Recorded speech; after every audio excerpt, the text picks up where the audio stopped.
রচনার আগে অনেক প্রাচীনকালে ইতিহাসের সেই আদিম যুগে সিন্ধু সভ্যতা আবিষ্কার হওয়ার পরে প্রভু যীশুখ্রিস্ট আসার আগে 1500 BC বিফোর ক্রাইস্টে ভারতে বৈদিক শাস্ত্রের যুগ আসে, আর্য ঋষি আসে, হিন্দু ধর্ম তৈরি হয়। কারণ সেই সময় 1500 BC, 1500 বিফোর ক্রাইস্ট অর্থাৎ 1500 খ্রিস্টপূর্বে বৈদিক যুগ তৈরি হয়। আর সেই সময় ভারতের একটাই ধর্ম ছিল, গোটা বিশ্বের ইতিহাসের একটাই ধর্ম ছিল হিন্দু ধর্ম। আর ছিল ইহুদি ধর্ম ছিল, কারণ প্রভু যিশুর আদি পিতা আব্রাহাম ইহুদি ছিলেন। তখন পৃথিবীতে দুইটাই ধর্ম ছিল, এক হচ্ছে ইহুদি আর এক হচ্ছে হিন্দু। এবার আপনি যদি ইহুদি ধর্মে যান, ইহুদি ধর্ম কিন্তু তার অর্ধেক অংশ হিন্দু ধর্মের সাথে 100% মিল আছে। তার আগে ভারতে শুধু আদিবাসী ছিল, আদাম আদিবাসী ছিলেন।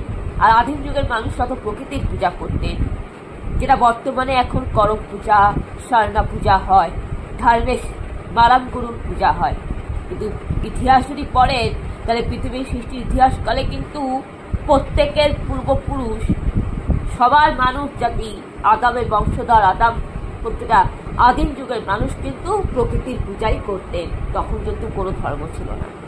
তারপরে 1500 BC, 1500 খ্রিস্টপূর্বের আগে, 1500 খ্রিস্টপূর্বের আগে, 1500 খ্রিস্টপূর্ব, সেই সময় বৈদিক যুগ আসে, আর্য ঋষিমুনি আসে, তখন হিন্দু ধর্মের সূচনা হয়। তখন পৃথিবীতে তখনও কিন্তু জিজাস ক্রাইস্ট আসেনি, বাইবেল তৈরি হয়নি এবং কোনো ধর্মই আসেনি। তো সেই 1500 BC বিফোর ক্রাইস্টের যুগে বৈদিক যুগ আসে, আর্য ঋষিমুনি আসে। আর সেই সময় আর্য ঋষি বাল্মীকি মুনি রামায়ণ রচনা করেন, ঋষি বেদব্যাস মহাভারত রচনা করেন। তারপরে কিন্তু আস্তে আস্তে রামের জন্ম হয়, ভগবান শ্রীকৃষ্ণের জন্ম হয়, মথুরা, বৃন্দাবন, অযোধ্যা, এসব ইতিহাস আমরা রামায়ণে পড়েছি।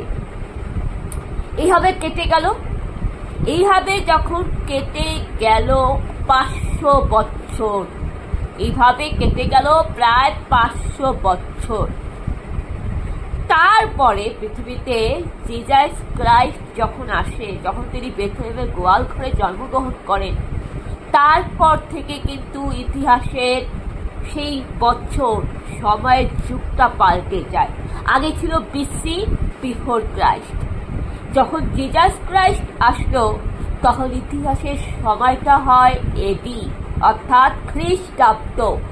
খ্রিস্টাব্দ কথার অর্থ হচ্ছে প্রভু যীশুখ্রিস্ট পৃথিবীতে আছেন বা এসে গেছেন, সেই সময়টাকে বলা হয় খ্রিস্টাব্দ। 1200 খ্রিস্টাব্দ, 52 খ্রিস্টাব্দ, 450 খ্রিস্টাব্দ ইত্যাদি। এটা আমি উদাহরণ দিয়ে বুঝালাম। বাট তার আগে জিজাস ক্রাইস্ট যখন পৃথিবীতে আসেননি, তার আগে কিন্তু ইতিহাসের সময়টা ছিল BC বিফোর ক্রাইস্ট। ভালো করে শুনুন, BC before Christ, BC before Christ, খ্রিস্টাব্দ, খ্রিস্টপূর্বাব্দ, AD খ্রিস্টাব্দ, খ্রিস্টাব্দ। এই চারটা সময়ের আপনি অর্থ বোঝার চেষ্টা করুন।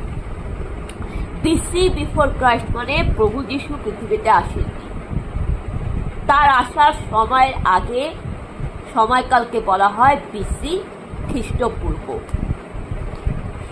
এবার AD খ্রিস্টাব্দ, অর্থাৎ প্রভু যীশুখ্রিস্ট পৃথিবীতে ছিলেন, সেই সময়কে বলা হয় খ্রিস্টাব্দ। এবার খ্রিস্টাব্দ মানে যখন জিজাস খ্রিস্ট স্বর্গযাত্রা করলেন, তার সময়টা শেষ হয়ে গেল, তাকে বলা হয় অব্দ, খ্রিস্টাব্দ।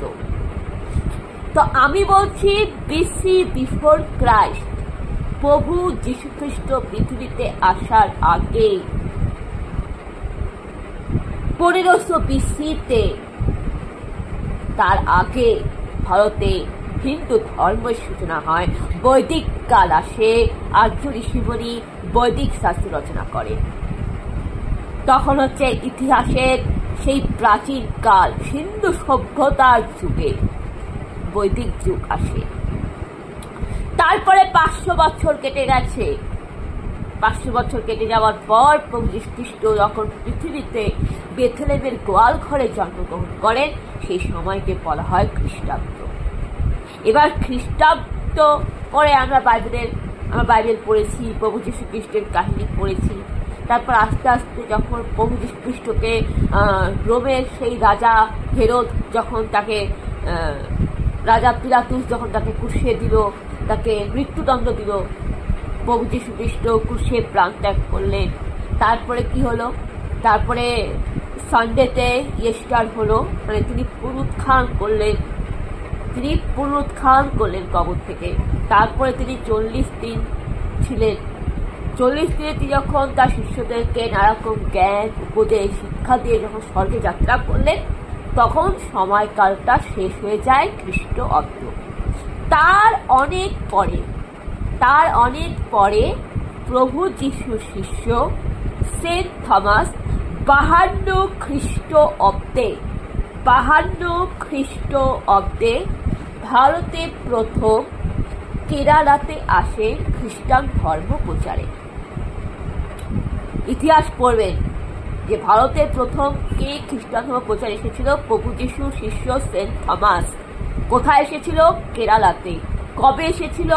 52 খ্রিস্টাব্দে, অর্থাৎ যখন প্রভু যীশু খ্রিস্ট স্বর্গে যাত্রা করলেন, যখন প্রভু যীশু খ্রিস্ট পৃথিবী ছেড়ে চলে গেলেন, স্বর্গের যাত্রা করলেন, যখন খ্রিস্টের যুগটা শেষ হয়ে যায়, যখন সেটা খ্রিস্ট অব্দ হয়ে যায়, ইতিহাসের শতাব্দীটা যখন সময়কাল যখন খ্রিস্ট অব্দ হয়ে যায়, সেই 52 খ্রিস্টাব্দে সেন্ট থমাস ভারতে কেরালা শহরে আসে।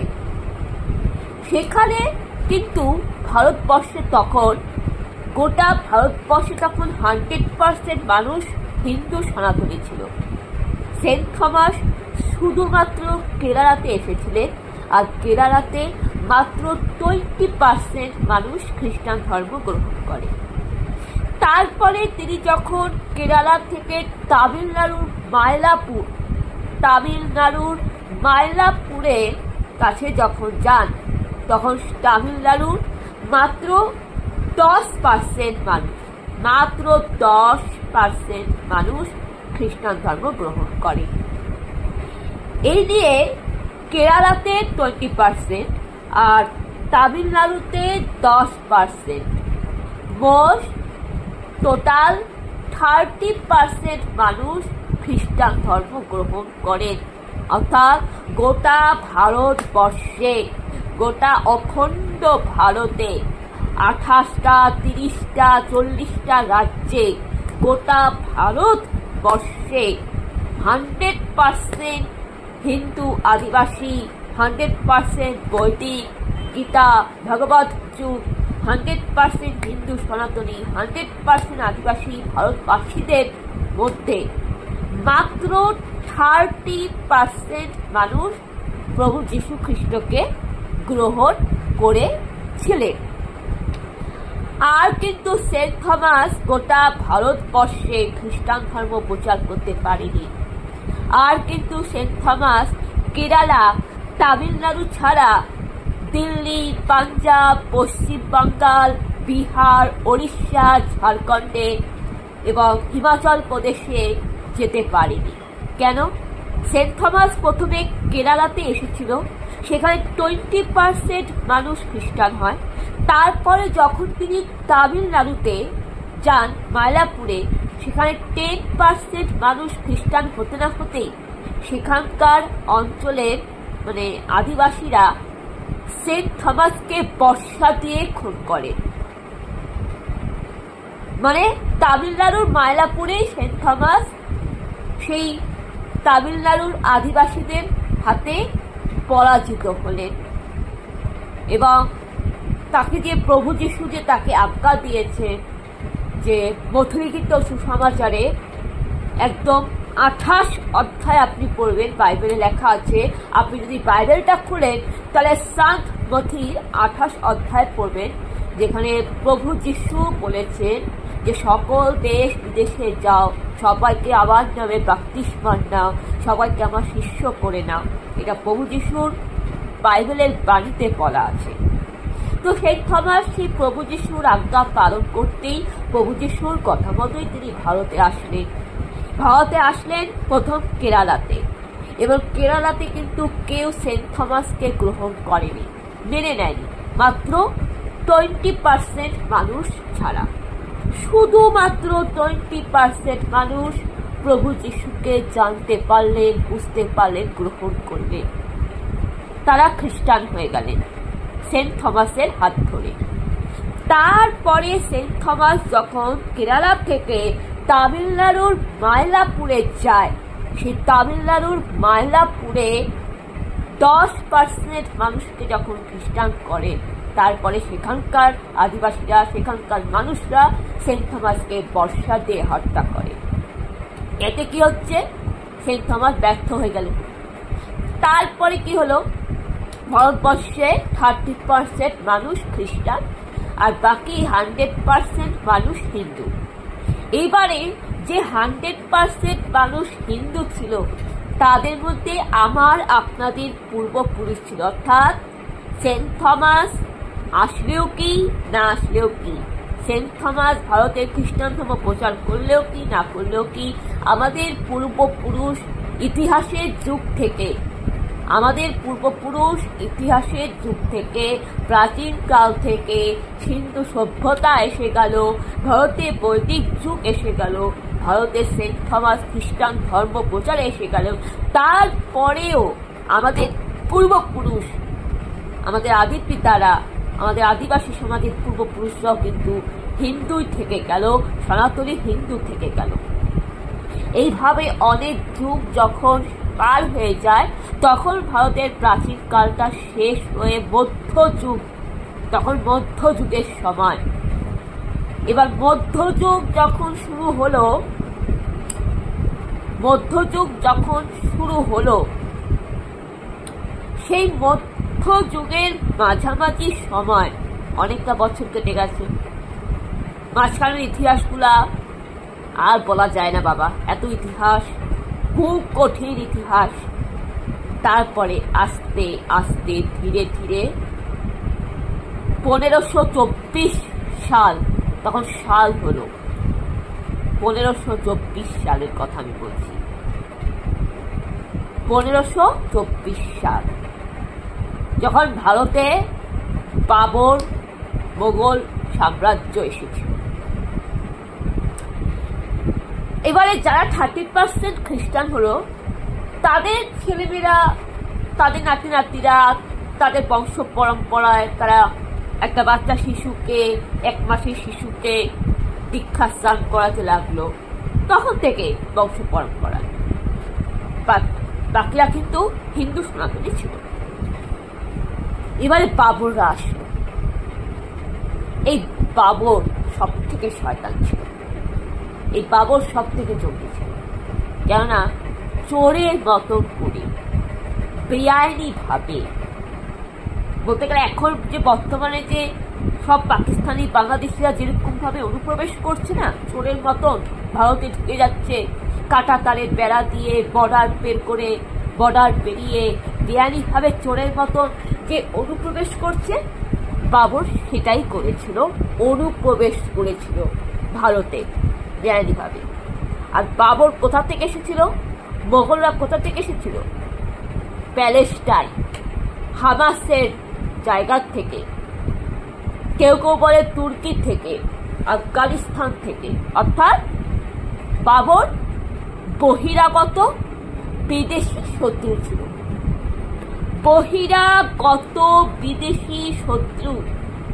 তুর্কি, ইরান, প্যালেস্টাইন, হামাস, আফগানিস্তান, সেই বিদেশ থেকে মোগলরা ভারতে এসেছিল, জোর করে বেআইনি ভাবে চোরের মতন ভারত দখল করেছিল।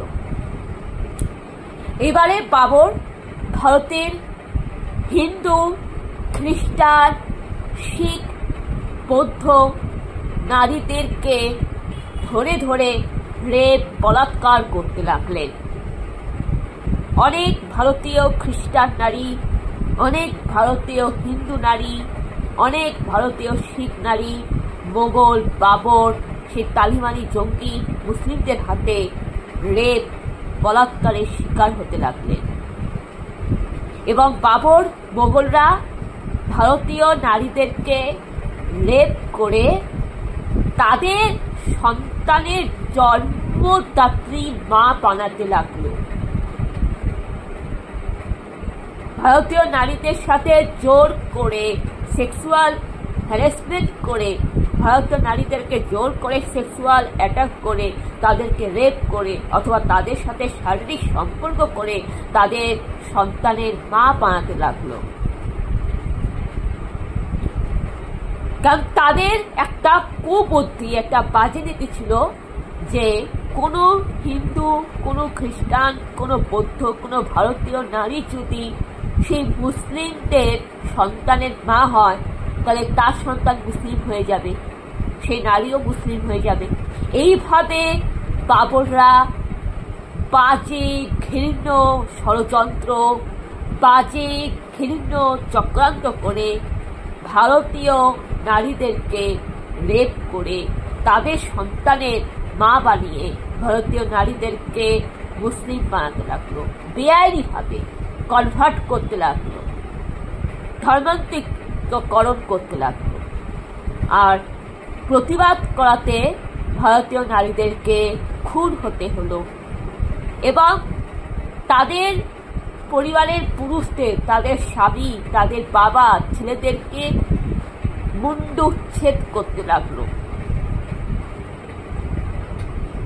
এইভাবে বাবর মোগলরা ভারতবাসীদের ওপর অন্যায় অত্যাচার করতে লাগলো এবং ভারতবাসীদের জমি বাড়ি দখল করতে লাগলেন।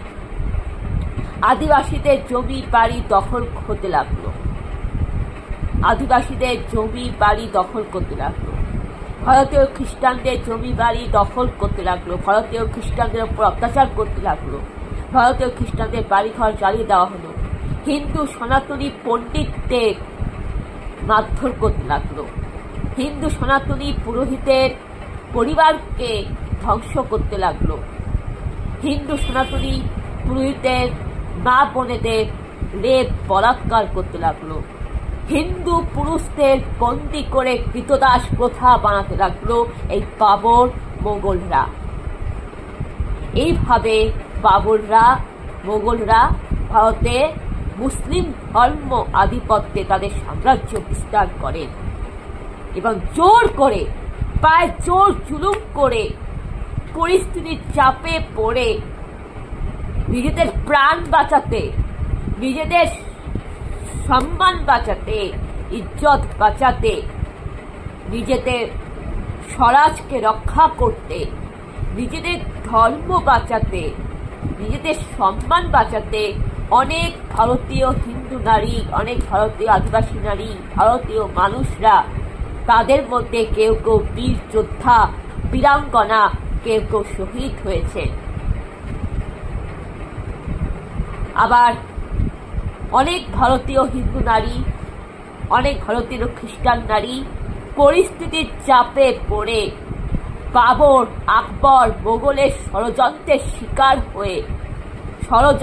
শিকার হয়ে পরিস্থিতির চাপে পড়ে খ্রিস্টান থেকে মুসলিম, হিন্দু সনাতনী থেকে মুসলিম ধর্মে দীক্ষা নেন নিজেদের প্রাণ বাঁচাতে। কেন?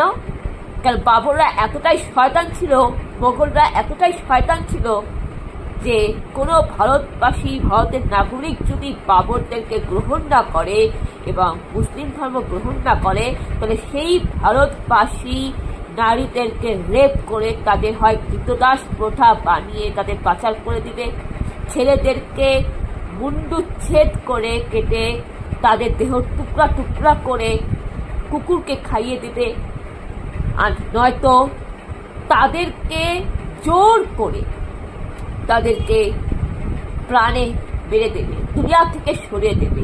মানে হয় সেই ভারতীয় নারীদেরকে মুসলিম হতে হবে, না হয় তাদের মা বোনেদের ইজ্জত সম্মান যাবে, ছেলেদের বংশকুল ধ্বংস হয়ে যাবে, তাদের ভারতীয় হিন্দু পরিবার, ভারতীয় খ্রিস্টান পরিবার, আদিবাসী ভারতীয় নাগরিকদের বংশকুল নষ্ট হয়ে যাবে, এবং না হয়তো তাদের প্রাণে তাদের গর্দান যাবে।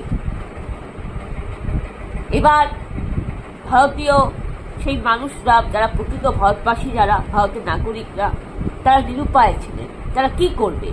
যখন বাবরের ষড়যন্ত্রের শিকার হয়েছিলেন, বাধ্য হয়ে পরিস্থিতির চাপে পড়ে তারা মুসলিম ধর্ম গ্রহণ করেছিল। তারা কিন্তু নিজের থেকে মুসলিম ধর্ম গ্রহণ করেনি, অনিচ্ছা সহকারে বাবরের একটা ঘৃণ্য ষড়যন্ত্রে শিকার হয়ে আকবর, শাহজাহান, মোগলদের ভিন্ন ষড়যন্ত্রের শিকার হয়ে মুসলিম ধর্ম গ্রহণ করে।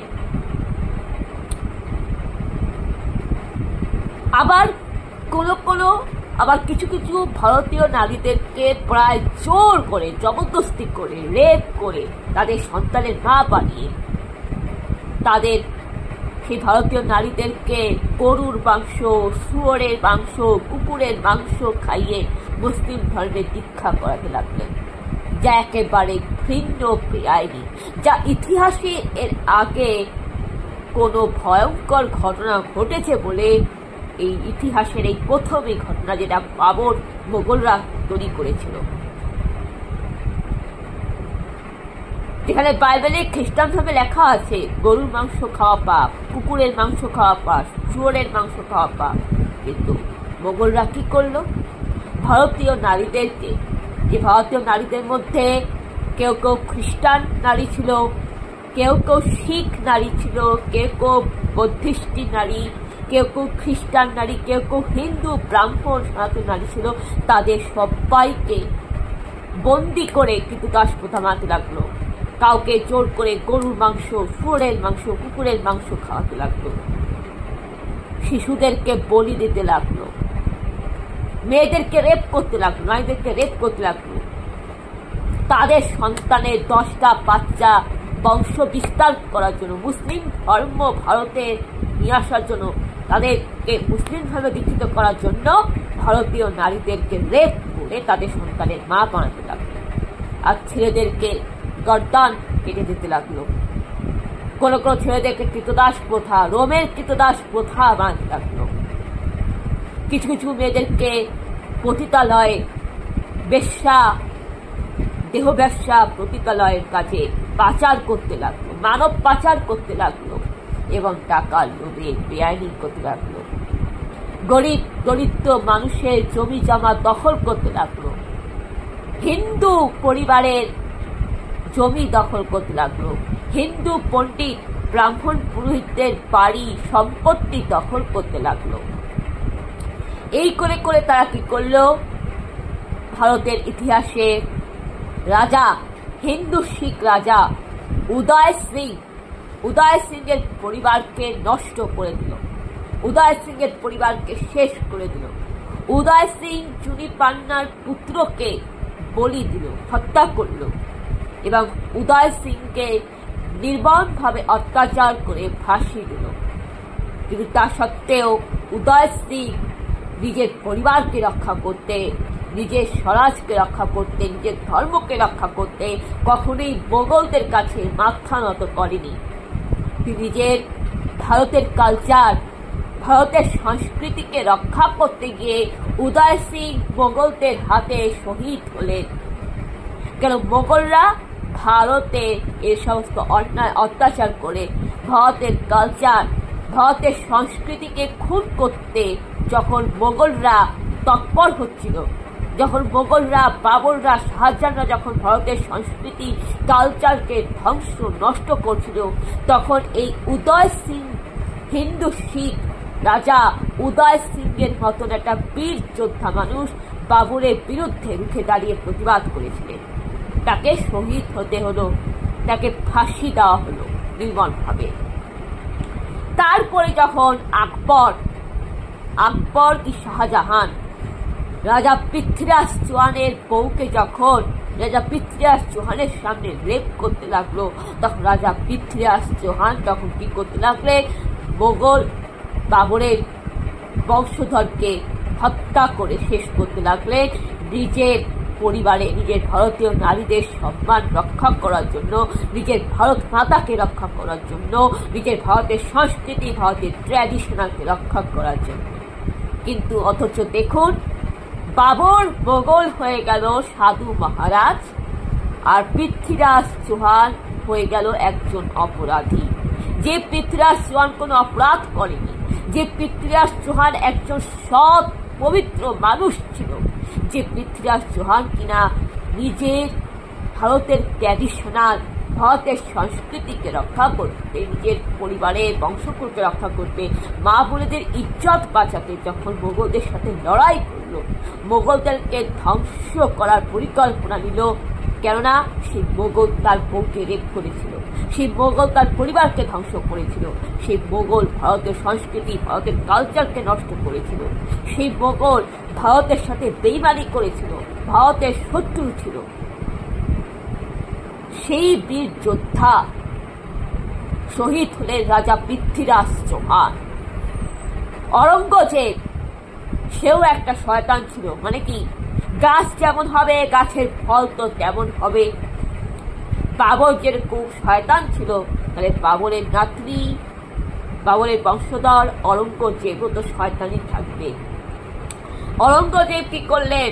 ছত্রপতি শিবাজী মহারাজকে চাবুক মেরে পিটিয়ে তার শির মুন্ডুচ্ছেদ করে তার জিভ, তার জবান কেটে ফেলে দিয়েছিলেন, মুখের জিভটা কেটে ফেলে দিয়েছিলেন, এবং সেই মারাঠি পরিবারের নারীদেরকে রেপ করতে লাগলেন। মানে বাবর মোগলদের খালি, ওদের ধর্মের খালি একটাই ছিল যে ভারতীয় বা হিন্দু নারীদেরকে রেপ করো, মানে হিন্দু নারীদের সাথে সেক্সুয়াল সম্পর্ক করো এবং তাদেরকে, সেই হিন্দু নারীদেরকে তাদের সন্তানের মা বানাও। সেই মুসলিমদের সন্তান হিন্দু নারীর গর্ভে জন্মাবে, এইটা তাদের একটা বাজে নীতি ছিল। আর নয়তো কিছু নারীদেরকে পাচার করে দাও টাকার লোভে। এরা নারী পাচার করে, হিন্দু নারীদেরকে পাচার করে অথবা কৃতদাস প্রথা বানিয়ে মোটা টাকার অঙ্কের ব্যবসা, বিজনেস করত। টাকার লোভ ছিল বাবর মোগলদের। এইভাবে অরঙ্গজেব মারাঠা সাম্রাজ্য জোর করে দখল করে। এবার অরঙ্গজেব যখন মহারাষ্ট্র দখল করেন, মারাঠা সাম্রাজ্য দখল করে, সেটাও কিন্তু বেআইনি অনুপ্রবেশ করেছিল, জোর জুলুম করে দখল করে এবং মারাঠিদের ওপর শোষণ করে। বলতে গেলে যেভাবে ব্রিটিশ শাসনকাল হয়েছিল, সেরকম মোগলরাও কিন্তু ভারতের আধিপত্য করেছিল। তখনও কিন্তু আমাদের ভারতবাসীরা আমরা পরাধীন ছিলাম। তখন কিন্তু ভারতের স্বাধীনতার যুদ্ধের সূচনা হয়েছিল, অর্থাৎ ব্রিটিশরা আসার আগে, ব্রিটিশদের থেকে যারা সবচেয়ে বেশি শয়তান ছিলেন সেটা হচ্ছে মোগল বাবর আকবররা। মোগল বাবরের জন্য ছত্রপতি শিবাজীকে অনেক দুঃখ কষ্ট পেতে হয়েছিল। ছত্রপতি শিবাজীর ছেলে সম্ভাজি মহারাজ, তাকেও অনেকটা লড়াই করতে হয়েছিল। তার বউ তারাবাই শিবাজী বীরাঙ্গনা হলেন, নিজের ইজ্জত সম্মান রক্ষা করলেন, ভারতীয় নারীদের ইজ্জত সম্মান রক্ষা করলেন। তিনি তারাবাই শিবাজী কখনোই মুসলিম ধর্ম গ্রহণ করেনি। তারাবাই শিবাজী কখনোই বাবর আকবর শাহজাহানকে মেনে নেয়নি, তাদের কাছে মাতানত করেনি। তারাবাই শিবাজী নিজের ভারতীয় সংস্কৃতি, ভারতীয় কালচারকে রক্ষা করতে তাদের হাতে, তাদেরকে শেষ করে, মোগল বাবরদেরকে শেষ করে বীরাঙ্গনা হয়েছিলেন, বীর শহীদ হয়েছিলেন। তার কারণ তিনি মোগল বাবর অরঙ্গজেবের নামক একটা জঙ্গি সন্ত্রাসবাদী ভারতের বিদেশি বহিরাগত শত্রুদের নিধন করে তিনি ভারত মাকে সম্মান এনে দিয়েছিলেন। ভারত মাকে সম্মান করতে ভারত মাকে রেসপেক্ট করতে, ভারত মাকে রক্ষা করতে, নিজের স্বরাজ, নিজের ধর্ম, নিজের বংশকুল পরিবারকে রক্ষা করতে তারাবাই শিবাজি মোগলদের হত্যা করে বীর যোদ্ধা, একটা বীরাঙ্গনার পরিচয় দিয়েছিলেন। রানা প্রতাপ সিং, আলাউদ্দিন খলজি, রানা প্রতাপ সিং, রানী পদ্মাবতী, ইতিহাস যদি জানি, রানী পদ্মাবতী নিজেদেরকে সেই মোগল বাবর, আলাউদ্দিন খলজি, তালিবানি মুসলিম সেই রাজার হাতে নিজেদেরকে না সঁপে দিয়ে একটা সতী সাবিত্রী স্ত্রী রূপে, যাতে কোনো মোগল, কোনো বাবর, কোনো আলাউদ্দিন খলজি বংশ, লোদি বংশ বড় নেতা তার পরিবারের মা বোনেদের রেপ করতে না পারে, ইজ্জত নিতে না পারে, তার জন্য তিনি কি করলেন? তিনি নিজেকে সেই রাজার হাতে সঁপে দেয়নি, বরং তিনি তার নিজের প্রাণ, নিজের ইজ্জত, সম্মান, সতীত্ব দিয়ে জ্বলন্ত অগ্নিকুণ্ডে ঝাঁপ দিয়ে বীরাঙ্গনার পরিচয় দিলেন।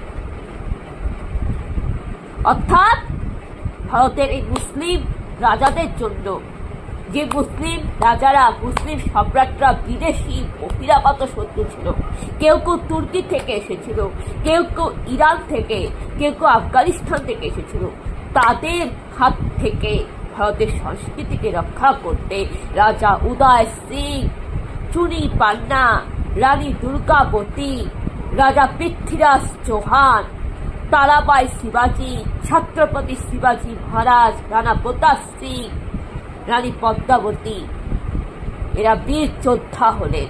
কিন্তু বর্তমানে আমরা এদের ইতিহাস পড়িনি। কেন পড়িনি? কেন আমাদের এদের ইতিহাস পড়ানো হয়নি? কেন আমাদের ভারতের সঠিক ইতিহাস পড়ানো হয়নি? কেন আমরা একটা বাবরের ইতিহাস পড়েছিলাম? কেন আমরা মোগল ইতিহাস পড়েছিলাম, যারা সব থেকে ভারত মাতার সাথে বেইমানি করেছিল, যারা আমাদের ভারতের পূর্বপুরুষদের সাথে বেইমানি করেছিল, যারা আমাদের ভাই বোন, হিন্দু, সনাতনী, শিখ, বৌদ্ধ আমাদের ভাই বোন, আমাদের ভারত মায়ের সন্তানের ওপর অত্যাচার অন্যায় করেছিল, যারা ভারতের বিদেশি বহিরাগত শত্রু ছিল, সেই বাবরদের ইতিহাস আমরা পড়েছি। ছি, অথচ আমরা নিজের ভারত মায়ের সন্তান, আমাদের ভাই বোন, আমাদের রক্তের সম্পর্ক ভারত মায়ের সন্তান রানা প্রতাপ সিং, রানী পদ্মাবতী, ছত্রপতি শিবাজি, তারাবাই শিবাজি, রানী দুর্গাবতী, উদয় সিং, চুনি পান্না, পৃথ্বীরাজ চৌহানের ইতিহাস আমরা পড়তে পারিনি। এটা কি অন্যায় নয়? এটা সব থেকে বেশি অন্যায়, এটা ঘোর অন্যায়।